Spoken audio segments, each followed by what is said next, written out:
vingtaine de minutes. Super. Une vingtaine de minutes pour répondre aux questions de la salle. Voilà, merci à toutes les trois d'avoir brossé ce panorama à la fois national et international des associations de conservateurs.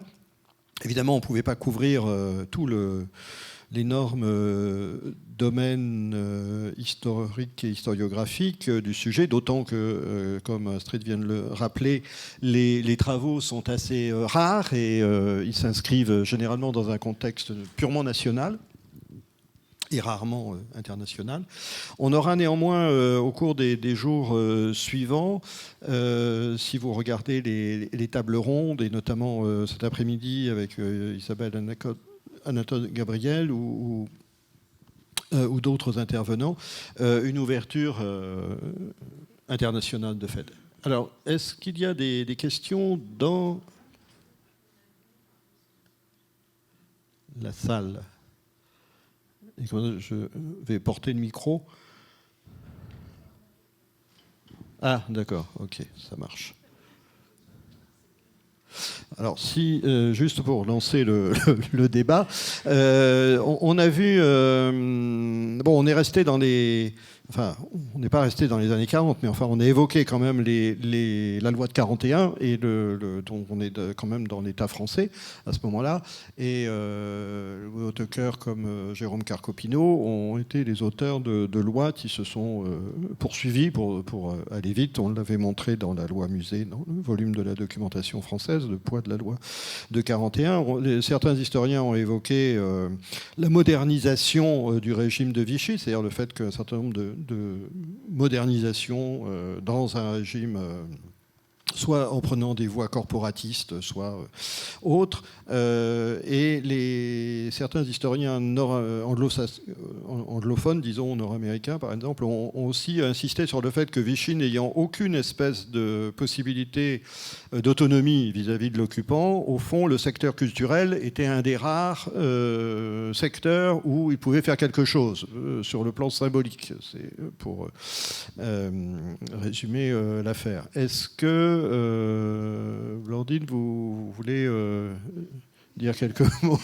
sur cette situation dont l'après-guerre a été héritière, en fait?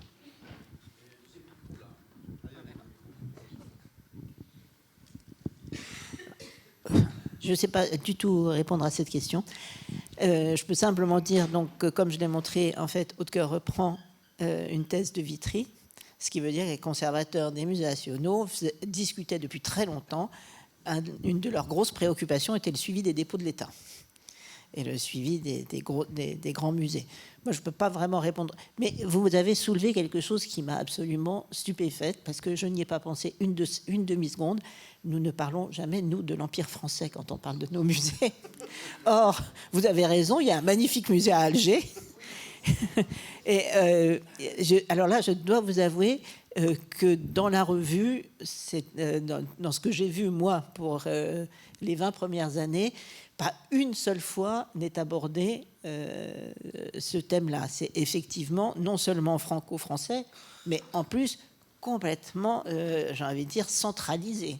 C'est après que ça va se décentraliser petit à petit. S'il y a des conservateurs de province, ils sont là, mais entre guillemets, sous la coupe des musées nationaux. Leur indépendance est quand même très, très relative. Vous parliez, et Dieu sait si c'est quelqu'un qui me tient à cœur, de Roger Marx, puisque j'ai fait une exposition sur lui. Roger Marx, c'était un Parisien. Alors, il passait son temps dans les musées de province, il les connaissait par cœur, certes, il les a beaucoup aidés, mais il avait aussi une vision centralisatrice. Alors, la vision de l'Empire français, là, j'avoue que vous m'avez ouvert les yeux. Il faudrait un jour qu'on travaille autrement, nous, notre histoire. Mais on a tellement gommé cette histoire qu'aujourd'hui, on n'y pense même pas.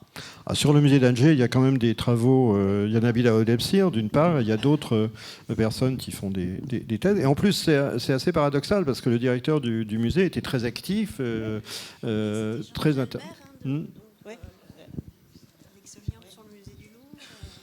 Oui, micro. Oui, oui.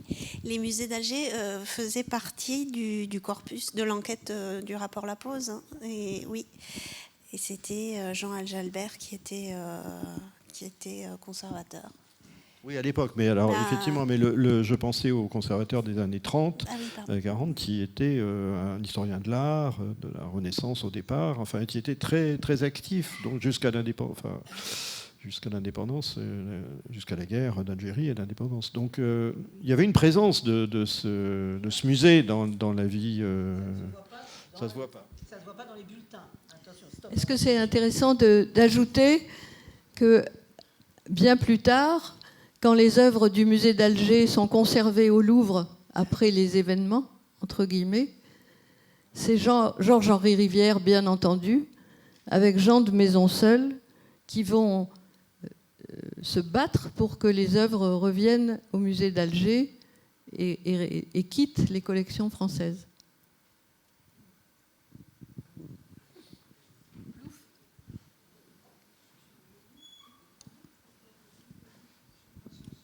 Oui, alors je pense que de mémoire, il y a un moment, alors je crois, Catherine, que c'est au tout début des années 50, où l'association générale des conservateurs il y a autre chose derrière qui fait allusion justement au musée, et notamment parce qu'on arrive à la période d'Algérie, là, et il y a des débats au sein de la GCPF, ça je me souviens de l'avoir lu, sur le devenir des collections, des inquiétudes que cela suscite, etc. Enfin, oui, c'est plus qu'un débat, c'est assez violent, oui. Et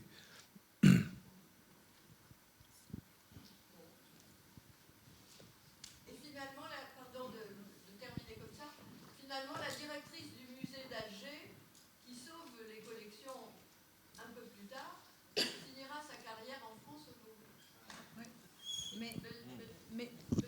Mais je me demande aussi, c'est en partie à cause des différents budgets qu'on ne voit pas toujours les connexions. Parce que quand finalement les œuvres sont restituées en Algérie, c'est à cause du fait qu'ils étaient payés par les fonds, par les fonds du gouvernement d'Algérie. Et donc ils appartiennent... Non, mais il y a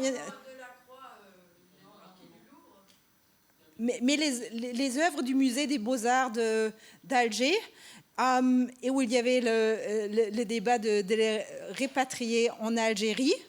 Et c'était une des premières campagnes de restitution qui avait du succès. Il y a une thèse récente à Harvard sur ce processus.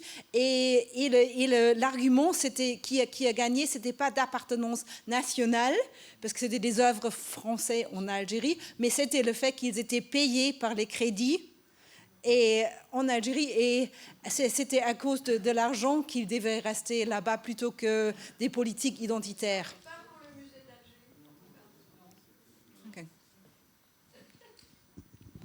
d'Alger. Oui, excusez-moi. Une question pour Astrid Svensson.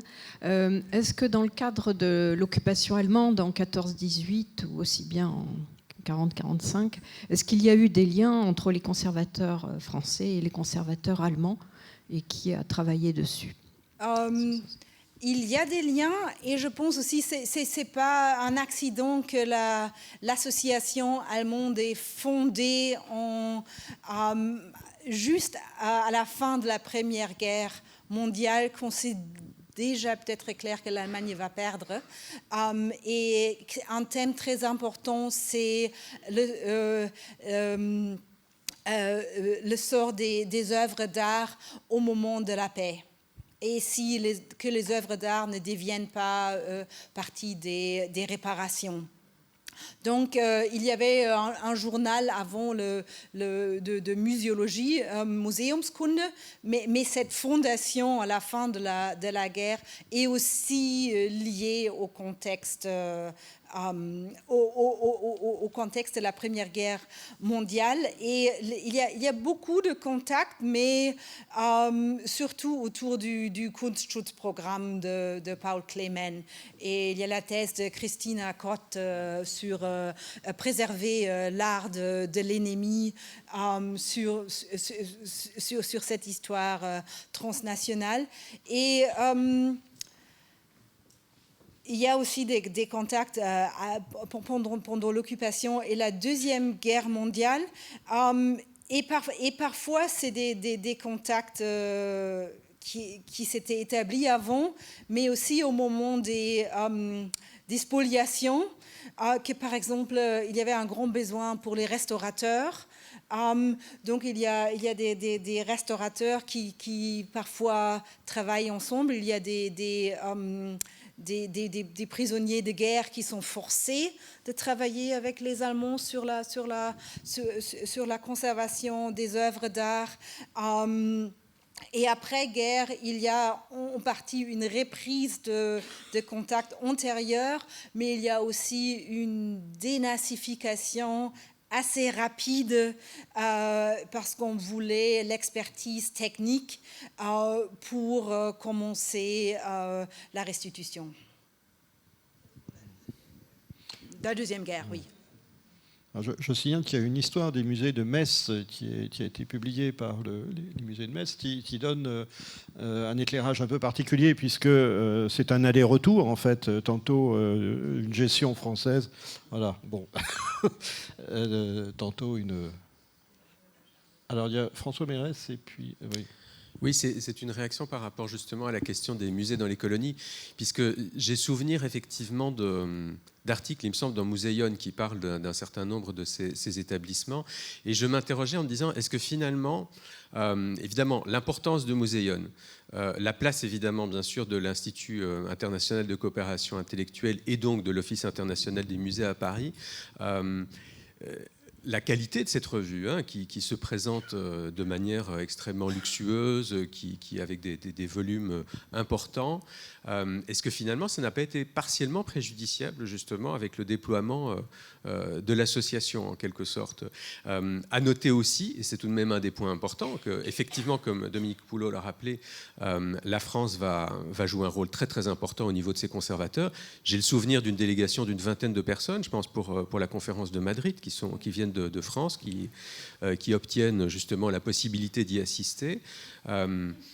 Mais finalement, effectivement, est-ce que cette qualité qui montre en quelque sorte encore la place du français durant l'entre-deux-guerres dans le système muséal, est-ce que ça ne va pas être un peu préjudiciable justement par rapport au déploiement à l'échelon national et justement par rapport notamment à ces questions de musées dans les colonies? Est-ce qu'il n'y a pas certaines fois des moments où on préfère en parler à certains endroits plutôt qu'à d'autres? Oui, non, mais je pense qu'il y a effectivement une concurrence, ne serait-ce que d'investissement, de temps entre les deux organisations, et que disons, l'investissement sur l'international était plus prestigieux ou plus payant, entre guillemets, symboliquement, peut-être, que l'investissement dans une association nationale. Ça vaudrait la peine, effectivement, de se poser la question. Sur les relations avec l'Empire, je vois moins bien la relation qu'on pourrait évoquer, sauf à dire, et Astrid l'a dit en parlant d'une partie du débat britannique, disons, sur la place de l'Empire. Je ne me rappelle plus d'ailleurs ta formule sur l'invisibilité, enfin, ah oui, absent-minded, je pense que... Ouais. Oui, je pense qu'on pourrait effectivement dire que nous, on est pas mal dans le genre. Il y a juste avant, une toute petite chose, je voudrais répondre. En fait, pour moi, les deux associations, Association des conservateurs et Association internationale, ne sont pas concurrentes. En fait, pendant les 20 années que j'ai regardé, où j'ai regardé le bulletin, l'énorme souci, c'est donner un statut aux conservateurs français. Et c'est pour ça qu'ils ne vont pas s'intéresser à l'international. C'est pas pour ça qu'ils ne s'y intéressent pas, parce que chacun, personnellement, quand il a le temps, alors les choses sont exactement les mêmes aujourd'hui, c'est-à-dire que c'est plutôt les conservateurs des musées nationaux qui ont le temps de se balader, et les conservateurs de province sont dans leur musée. Mais c'est pas le même métier. Moi, je le connais bien pour l'avoir pratiqué. Bon, c'est pas tout à fait le même métier. Et donc, effectivement, alors j'ai oublié de le signaler, pour la guerre d'Espagne, il y a un petit paragraphe qui dit qu'on est très soucieux des collections, qu'on est prêt à ouvrir nos réserves comme aujourd'hui quand il se passe quelque chose en Irak, enfin, etc. Mais je pense qu'il ne faut pas perdre de vue que pendant ces 20 premières années, les conservateurs n'ont pas vraiment de statut. Et qu'ils sont extrêmement contents, les conservateurs nationaux, quand on les assimile à des chefs de bureau. Donc c'est quand même intéressant. Voilà. Mais je voulais juste préciser. Il y a une intervention là-haut. Oui, Isabelle qui voulait Oui, j'y vais, comme ça on ne perdra pas trop de temps.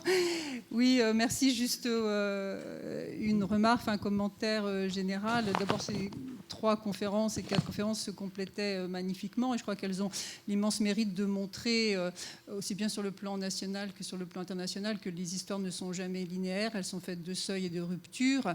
Et peut-être pour...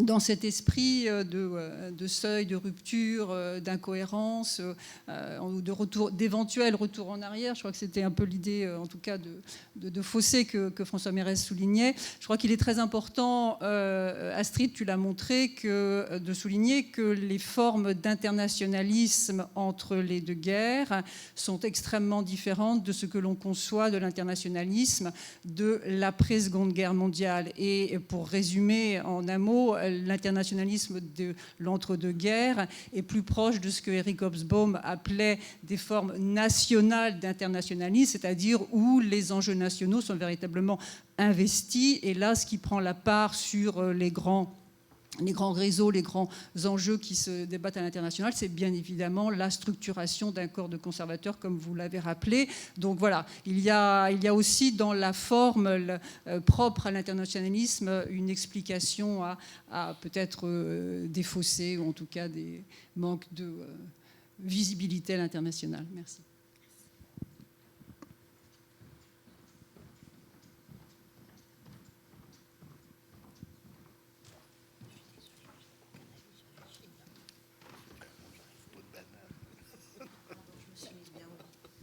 Oui, bonjour. Je voulais répondre d'une certaine manière à la question précédente de vous, madame. Pour m'inscrire un tout petit peu en faux, pardon, par rapport à ce que vous avez dit, madame. Moi, il se trouve que je suis simplement un conservateur. Je n'ai pas lu toutes les thèses que vous avez lues, mais j'ai œuvré 9 ans à la tête du musée de Metz. Donc je peux vous dire que les liens entre Jean-Baptiste Coegne pendant la première annexion et surtout Edmond Hausen pendant la seconde annexion étaient nuls avec les collègues français. Il n'y en avait pas. Et par contre, ils avaient des relations assez poussées avec les marchands parisiens, ça oui. Ils ont beaucoup acheté. Et on sait lesquels, et ils existent encore. D'autre part, ça me permet une liaison avec ce que vous avez dit, Monsieur Poulot, sur cette reprise de la loi de 1941. Pour moi, pour avoir pas mal travaillé sur les questions de propagande, notamment avec mon ami Laurent Olivier, je crois qu'il n'y a pas de hasard sur cet intérêt patrimonial, et je n'y mettrai pas forcément le sens que vous y mettez. C'est un intérêt qui est très commun avec l'intérêt pour le passé que porte le Troisième Reich. Ne jamais oublier que Jérôme Carcopino fut celui qui conseilla aux conservateurs français de donner La Dame d'Elcher et le Trésor de Guarazar, une œuvre ibérique d'une part, et une œuvre visigothique justifiant l'annexion et l'occupation des sols en dehors de l'espace allemand. Donc là, je crois qu'il y a vraiment, sur ces questions d'annexion, pour les 2 zones annexées de France, nous n'avons pas de collègues strasbourgeois. Madame Creff est partie, me semble-t-il, je ne la vois plus. Si vous êtes là, donc vous connaissez cette histoire très bien, et notamment les ouvrages qui sont, pendant la première annexion, des ouvrages de recension du patrimoine, comme par exemple le célèbre ouvrage de Krauss, qui sont un véritable billard pour la seconde annexion et le recensement. Et je terminerai en disant qu'Edmond Hausen, conservateur du musée de Metz de la seconde annexion, est également le responsable des spoliations. Voilà.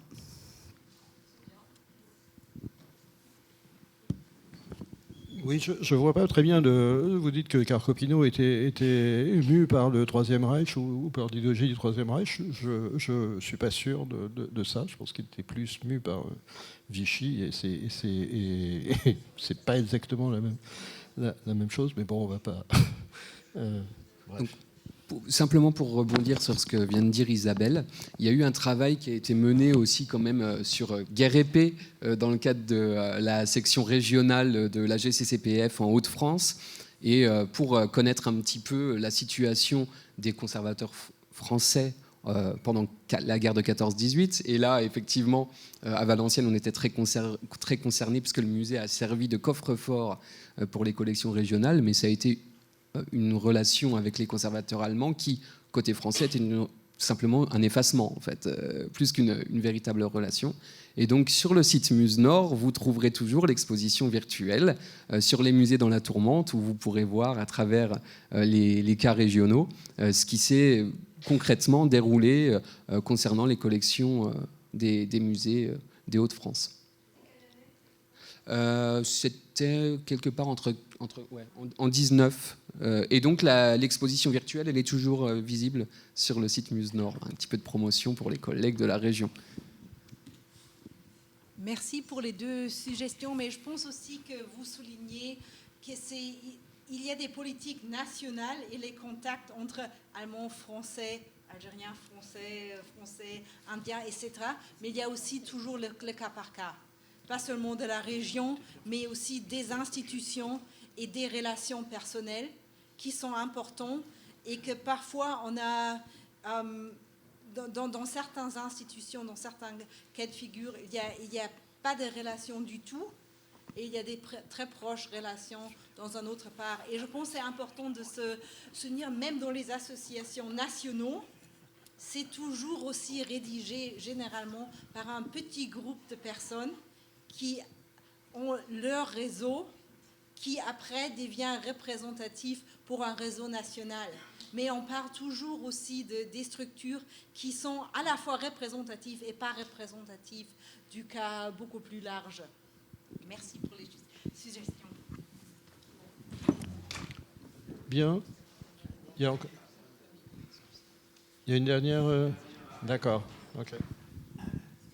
Oui, bonjour, Rachel Suto. Je voulais revenir sur la question des professionnels dans ces temps anciens et de constitution de corps de professionnels. J'ai été assez surprise, en fait, de cette période de la Troisième République, avant qu'il y ait effectivement la constitution peut-être d'un début de corps, de l'importance apparemment équivalent accordée tant aux questions de conservation des collections publiques qu'aux questions de leur valorisation auprès des publics, avec cette peut-être tendance un peu différente entre des artistes plus versés ou plus estimés à l'époque compétents pour la conservation-restauration et des bibliothécaires ou conservateurs bibliothécaires plus tournés vers la partie valorisation auprès des publics. Et du coup, forcément, ça fait le lien avec 100 ans d'écart, avec la loi musée, l'entrée justement de la professionnalisation du contact avec les publics qui est devenu très fort, mais très longtemps après. Et du coup, je m'interroge si cette question-là était effectivement débattue au moment où il a fallu construire, et où en tous les cas la GCCPF s'est mise en branle avec cette défense du statut et d'une professionnalisation des conservateurs. Est-ce que ça a été frein ou moteur, ou est-ce que c'est un non-sujet dans les réflexions qui étaient menées au début de la GCCPF sur cette professionnalisation de la pédagogie ou de tout ce qui concerne la transmission auprès des publics? Moi, je peux répondre. On trouve dans le bulletin, en permanence, il y a quelque chose sur les publics. Ça va de la gratuité aux façons de les accueillir, soit dans les muséums, soit dans les musées d'art. Quand on fait une exposition, on compte le nombre de publics. Donc, je peux vous dire combien de visiteurs il y a eu. Donc, je crois que c'est, dès le départ, intrinsèque à la profession. Alors, c'est sûrement pas analyser aussi bien qu'on le fait, c'est souvent une phrase, c'est souvent 3 lignes, mais c'est intrinsèque à la pour moi en tout cas, dans ce que j'ai lu. Alors comme toujours, avec mes yeux. Oui, mais je suis assez d'accord avec ce que vous dites, c'est toujours là, même si c'est une manifestation.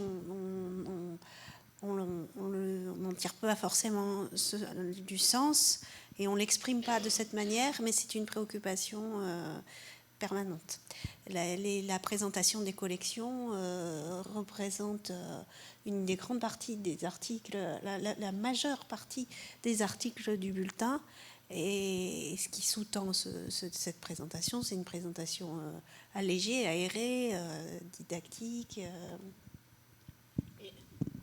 j'en veux pour preuve cet énorme pavé de 400 pages, dont les 2/3, c'est allégeons les collections pour que le public puisse voir quelque chose. Donc c'est quand même le public qui est au cœur de cette préoccupation. Et je vous conseille quand même la lecture de l'article du conservateur russe, posant le problème des collections. Bon, ben voilà, je crois qu'on nous sommes parvenus au terme. Merci à tous les intervenants et au public. Et nous allons nous restaurer. Écoutez, maintenant, après avoir